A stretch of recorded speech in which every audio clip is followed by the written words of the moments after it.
Preseason camp was great. It's always so cool to get that group together in a setting like Copper Harbor with no cell phones and no signal and just each other. And this group kind of felt something special. Like, I mean, every group feels unique and special, but there was something different about the connectedness of this group that we found up in Copper Harbor, and I think it's going to translate to some good things for us this fall. We feel like a team together. We're very unified in what we're trying to do and who we are, and knowing who we are and what we're about and how we're going about it makes a big difference for really being effective as coaches and creating a program that turns into something that's then more than just a group of runners.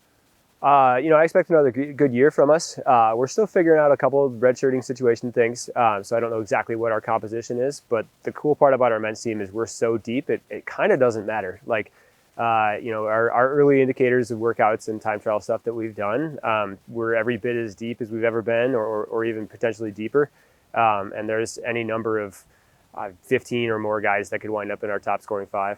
I'm really excited for where we look. In fact, that might be the thing I'm most excited for right now, is kind of where our women's team is and what's possible. Sophia's taken a nice step. Her maturity as an athlete, like I can see there's a different level of understanding how to do this and how to do it really well from her that she's got, that we kind of inherited or learned over the last couple of years.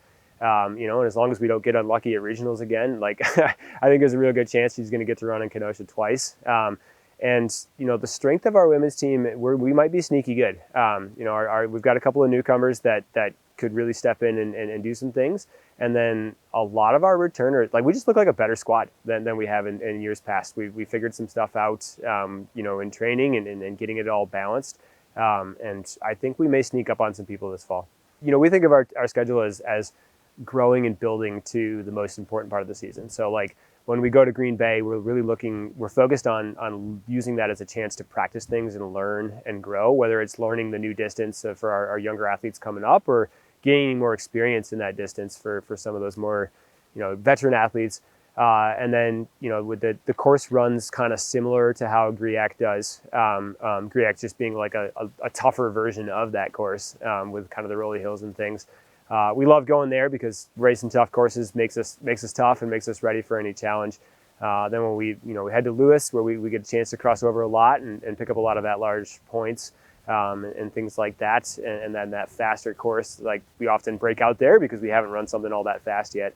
And then we get into championship season. We can figure out kind of who we are for the GLIAC championships, and then hopefully putting a point on it at regionals and then ultimately nationals. And then we've got a chance to host one in there too. Being back out here on the tech trails and utilizing this amazing facility we have to run some pretty spectacular cross country during what will probably be the heart of fall color season, and it's going to be a lot of fun.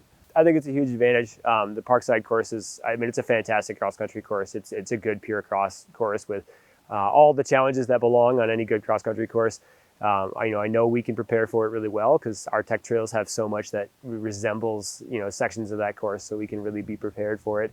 And then we get kind of 2 looks at it if we can make that nationals, right? We can go and we can run that regional, and we can learn. And then the fact that we come back 2 weeks later and with the chance to refine race performance and do it even better. Anytime you could get to look at the same course kind of twice and learn and grow. Means something, and especially with how we approach racing, about each race is a chance to do that. We're kind of built to modify and grow for each time we see something. Just seeing where we get to. Like I love to approach each team with they're their own team. We get one shot. We get one shot with this team, and I want to see what we can do with them. And we're curious and hungry and excited. And there's so many questions, but they're the fun questions of just like, who's it going to be, and who's going to surprise some people, and who's going to have that breakout that they've earned, and what's that going to look like? And I mean, that's just my favorite part. It's the adventure of coaching and kind of why I do this.